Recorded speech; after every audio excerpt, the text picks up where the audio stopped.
তুমি কি জানো নবী করিমের প্রিয়তম সাহাবীরা কারা ছিলেন?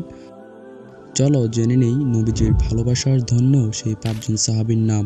প্রথমেই রয়েছে আবু বকর রাদিয়াল্লাহু তাআলা আনহু, নবীজির ঘনিষ্ঠ বন্ধু, প্রথম খলিফা আর ইসলাম গ্রহণকারীদের প্রথম দিকের একজন। নবীজি তাকে বলেছেন, আমি যদি কাউকে বন্ধু বানাতাম তবে সেটা হতো আবু বকর রাদিয়াল্লাহু তাআলা আনহু।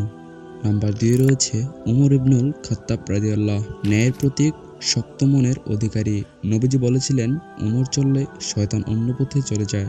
নাম্বার ৩ রয়েছেন উসমান ইবনু আফফান রাদিয়াল্লাহ, লজ্জাশীলতা ও উদারতার প্রতীক। নবীজি তাকে জান্নাতের সুসংবাদ দিয়েছিলেন এবং তার দানশীলতার কারণে।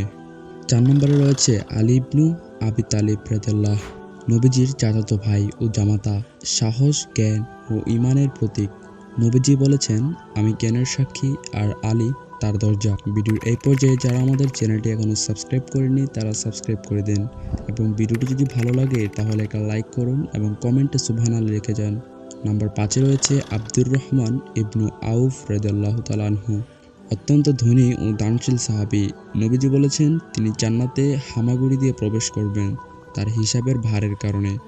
এরা ছিলেন নবীজির সবচেয়ে প্রিয় সাহাবী, যাদের জীবন ছিল ঈমান, ত্যাগ আর ভালোবাসায় ভরা। আল্লাহ যেন আমাদেরও তাদের পথ অনুসরণ করার তৌফিক দান করেন।